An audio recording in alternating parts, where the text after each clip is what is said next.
প্রথমবারের মতো রাজ্যের মুখ্যমন্ত্রী ২৬শে মার্চ শনিবার ফটিকরা আম্বেদকর কলেজের অডিটোরিয়ামে কলেজের ছাত্রছাত্রীদের সঙ্গে মত বিনিময় করেন এক বিশেষ আনন্দঘন অনুষ্ঠানের মধ্য দিয়ে।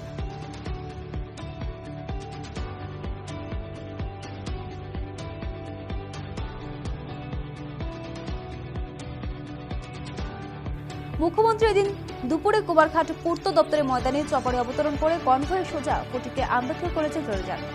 সেখানে মুখ্যমন্ত্রীকে স্বাগত জানাতে কলেজের ছাত্রছাত্রীরা সারিবদ্ধভাবে দাঁড়িয়ে স্বাগত জানায়। পাশাপাশি পুষ্পস্তবক দিয়ে মুখ্যমন্ত্রীকে শুভেচ্ছা জানান কলেজের পক্ষ থেকে কলেজের অধ্যাপক ডক্টর সুব্রত শর্মা। এই দিনের অনুষ্ঠানে মঞ্চে মুখ্যমন্ত্রী ছাড়াও উপস্থিত ছিলেন প্রাণী সম্পদ বিকাশ দপ্তরের মন্ত্রী ভগবান দাস, ঊনকোটি জেলা সভাধিপতি অমলেন্দু দাস, বিধায়ক সুধাংশু দাস, প্রশাসনের আধিকারিকরা সহ অন্যান্যরা। মঞ্চে মুখ্যমন্ত্রী এবং অন্যান্য অতিথিদের স্বাগত জানাতে উত্তরীয় পরিয়ে বরণ করে নেওয়া হয় কলেজের পক্ষ থেকে। গতানুগতিক শিক্ষা গ্রহণের পাশাপাশি বিশেষ দক্ষতামূলক নৈপুণ্য ফটিকরা আম্বেদকর কলেজের ছাত্রছাত্রীদের দ্বারা নারিকেল পাতা দিয়ে উদ্ভাবনী ভাবনায় পুষ্পস্তবক প্রস্তুতিকরণ প্রশংসনীয় ও নজির গড়েছে এদিন। এদিন মঞ্চে মুখ্যমন্ত্রীকে ছাত্রছাত্রীদের দ্বারা নারিকেল পাতা দিয়ে পুষ্পস্তবক দেওয়া হয়। মুখ্যমন্ত্রী এদিন কলেজের ছাত্রছাত্রীদের সাথে প্রায় ১.৫ ঘন্টা বিভিন্ন বিষয় নিয়ে মত বিনিময় করেন। রাজ্য সরকারের নিয়ে আসা আগামী ২৫ বছরের রূপরেখা, কারিগরি বা দক্ষতামূলক শিক্ষা সম্ভাবনার দিক দিয়ে উপযোগী ও শিক্ষালব্ধ দক্ষতা ভাবী প্রজন্মের ভবিষ্যৎ নিয়ে মুখ্যমন্ত্রী আলোচনা করেন। এদিন পাশাপাশি বিদ্যাজ্যোতি স্কুল এবং সম্প্রতি ত্রিপুরার প্রথম জেন্ডার বাজেট মহিলাদের বাস্তবিক ক্ষমতা বিষয় নিয়ে আলোচনা করেন তিনি। অবৈধ নেশাদ্রব্য ও ড্রাগসের অশুভ সংস্পর্শ থেকে দূরে থাকার বার্তাও এদিন মুখ্যমন্ত্রী ছাত্রছাত্রীদের উদ্দেশ্যে করেন। মুখ্যমন্ত্রী এই বিশেষ অনুষ্ঠানকে কেন্দ্র করে এদিন গোটা কলেজ চত্বর নিরাপত্তা বেষ্টনীর মধ্য দিয়ে ঘিরে রাখা হয়। যখন আমরা অনেক কিছু জানি, অনেক কিছু শিখে নিই, তো নিজের মধ্যে কনফিডেন্স বিল্ড আপ।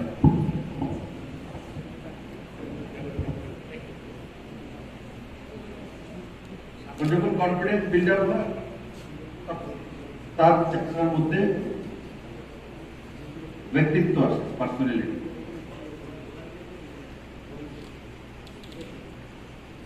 আর যে ছেলে মেয়েদের মধ্যে, যে ব্যক্তির মধ্যে কনফিডেন্স লেভেল নেই, তার মধ্যে ব্যক্তিত্ব আসে না। অহংকার আসার দরকার নেই, অহংকার তো বিনাশ করে দেবে। আমি অনেক কিছু জানি, অনেক কিছু শিখেছি, পিএইচডি করেছি, রিসার্চ করেছি, প্র্যাকটিক্যাল করেছি, এত লোককে পড়িয়েছি, এই করেছি, সেই করেছি, তবুও অহংকার হয়ে যাচ্ছে।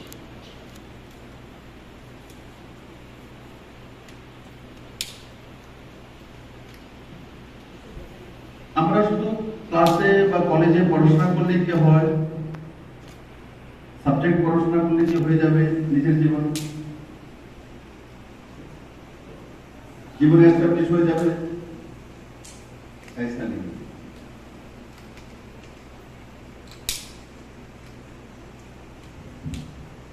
জানতে হয় অনেক কিছু। আমি কোথায় যাব আমি জানি কিনা।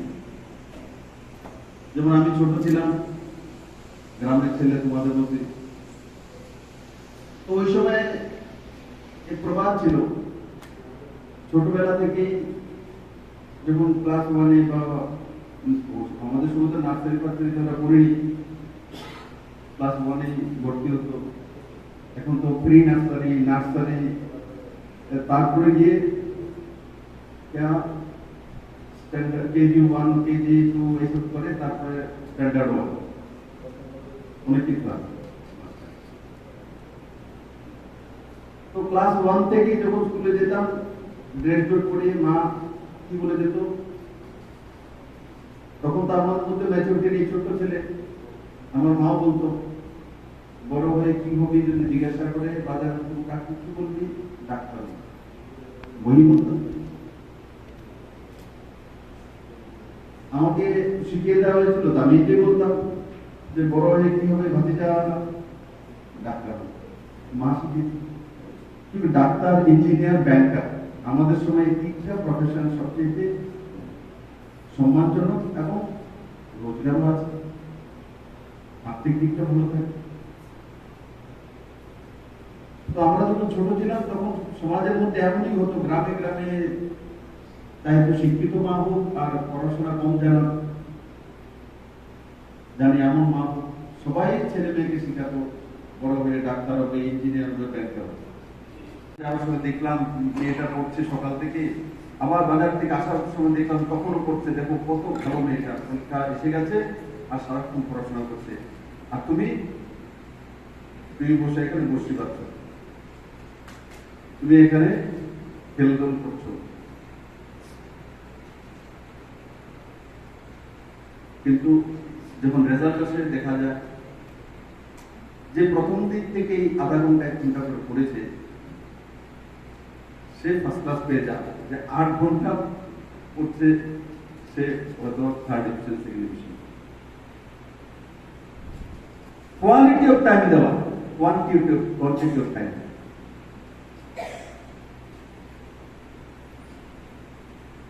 Quality of time. আর সবচাইতে বেশি আমরা বলি নসিব, নসিব টাইম কে সময়। সময়কে হি কপাল। যে সময়কে বোঝে, সময়ের সঙ্গে চলতে পারে, সে যে কোনো জায়গায় জীবনে সাকসেস হবে।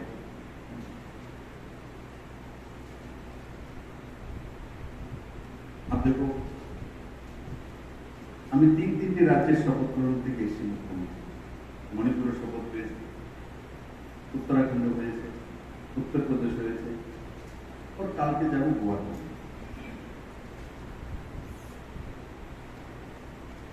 ইলেকশন হচ্ছিল, এখানে হয়তো অনেকে বলবে স্যার রাজনীতিতে আমাদের ইন্টারেস্ট নেই। অনেক ডাক্তার, ইঞ্জিনিয়ারিং প্রফেশনালদের মধ্যে আলোচনা যখন হয়, আগে আমরা ছোট থাকতে দেখতাম, এখন তো আর আমার সামনে এসব আলোচনা হয় না। এই পলিটিক্স সিস্টেম নিয়ে আমাদের ইন্টারেস্ট নেই।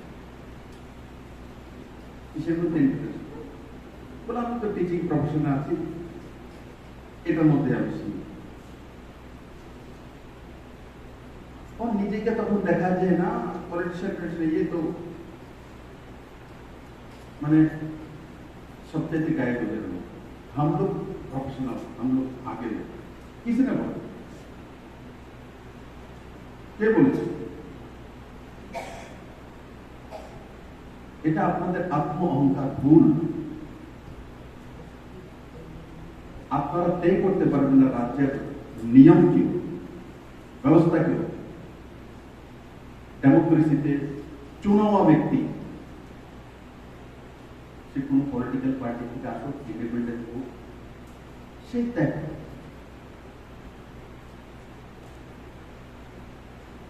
ডাক্তার, ইঞ্জিনিয়ার, হাইলি এস্টাবলিশ লোক ত্যাগ করতে পারবে না। 2047 পর্যন্ত ত্রিপুরাতে কি হয়েছে সেটা বিপ্লব দেবতা ক্যাবিনেট ত্যাগ করেছে। আপনার মোবাইলে চলে আসে, কথার মধ্যে কি করছে আমি দেখলে পড়া দেখে দেবো কি কি করছে, কোন স্কিম করেছে, মানুষের জন্য কি চাইছে। যদি আমি না জানি আমার অধিকারটা কিভাবে নিব? আমি প্রিন্সিপালকে বলবো, প্রফেসর বলছি, এইগুলো আমি বারবার বলি, সেক্রেটারি এডুকেশনকে বলেছি যে প্রেয়ারের লাইনের সময় যখন একত্রিত হয় কোন জায়গাতে যে ভালো ভালো স্কিমগুলো রাজ্য এবং কেন্দ্রের সরকার 20 মিনিট কোন প্রফেসর বা লেকচারার বা প্রিন্সিপালকে বলা উচিত। আর তারপরে মাঝে মাঝে স্টুডেন্টদেরকে জিজ্ঞাসা করে তারপরে তুমি 10 মিনিট বলবে, তখন জাগ্রত আসে, তখন জাগ্রত আসে। যদি নাই জানি, এত 33% রিজার্ভেশন দিয়ে দিচ্ছি, অনেকে আমাকে ভয় দেখাচ্ছিল, স্যার আপনি 33% রিজার্ভেশন দেবেন, বিগত বলবেন কিন্তু করে कुछ नहीं है। कारण की त्रिपुराते जेंडार অনুপাতে 50% মহিলা আছে, বরং বেশি আছে, এখন মহিলার সংখ্যা বেশি হচ্ছে।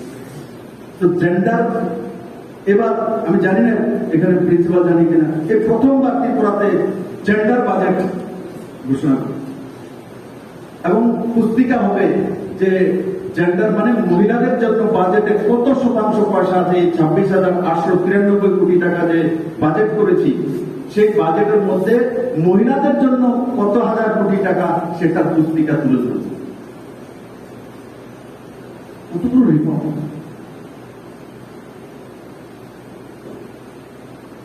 আগে কি শুনতো মহিলা, মহিলাদেরকে সুরক্ষা দিতে হবে, মহিলাদেরকে কি এগিয়ে নিয়ে যেতে হবে, মহিলা সশক্তিকরণ করতে হবে। আমি ছোটবেলা থেকে কত ভাষণ শুনেছি, স্ট্রিক্ট কর্নার, এফান্না, ঢিন্না, এসব আন্দোলন কার্য ছিল, কিন্তু মহিলা সশক্তিকরণের নামে কিচ্ছু করে না। ঠিক একজন আর একজনই আরো আপনারা আছেন, আপনারা জানেন তো 33% রিজার্ভেশন হয়েছে মহিলাদের জন্য গভর্নমেন্টের চাকরিতে। আপনি জানেন দিদি 33% रिजर्वेशन कैसे चले? প্রিন্সিপাল জি আপনার মোবাইলে চলে আসে, কথার মধ্যে কি করছে আমি দেখলি ফটাফট দেখে দেবো তুমি কি কি করছে, কোন স্কিম করেছে, মানুষের জন্য কি চাইছে। যদি আমি না জানি আমার অধিকারটা কিভাবে নিব? আমি প্রিন্সিপালকে বলবো, প্রফেসর যে এইগুলো আমি বারবার বলি, সেক্রেটারি এডুকেশনকে বলেছি যে প্রেয়ারের লাইনের সময় যখন একত্রিত হয় কোন জায়গাতে যে ভালো ভালো স্কিমগুলো রাজ্য এবং কেন্দ্রের সরকার 20 মিনিট কোন প্রফেসর বা লেকচারার বা প্রিন্সিপালকে বলা উচিত, আর তারপরে মাঝে মাঝে স্টুডেন্টদেরকে জিজ্ঞাসা করে তারপরে তুমি 10 মিনিট বলো, তখন জাগ্রত আসে, তখন জাগ্রত আসে। যদি নাই জানি এত 33% রিজার্ভেশন দিয়ে দিচ্ছি, অনেকে আমাকে ভয় দেখাচ্ছিল, স্যার আপনি 33% রিজার্ভেশন দেবেন, বিরোধ করবেন, কিন্তু করে कुछ नहीं है। कारण की त्रिपुराते जेंडार অনুপাতে 50% মহিলা আছে, বরং বেশি আছে, এখন মহিলার সংখ্যা বেশি হচ্ছে। তো জেন্ডার এবার আমি জানি না এখানে প্রিন্সিপাল জানি কিনা, এই প্রথমবার ত্রিপুরাতে জেন্ডার বাজেট ঘোষণা করে এবং পুস্তিকা হবে যে জেন্ডার মানে মহিলাদের জন্য বাজেটে কত শতাংশ পয়সা আছে, 26,893 কোটি টাকা যে বাজেট করেছি, সেই বাজেটের মধ্যে মহিলাদের জন্য কত হাজার কোটি টাকা সেটার পুস্তিকা তুলে ধরছে। কতগুলো রিফর্ম।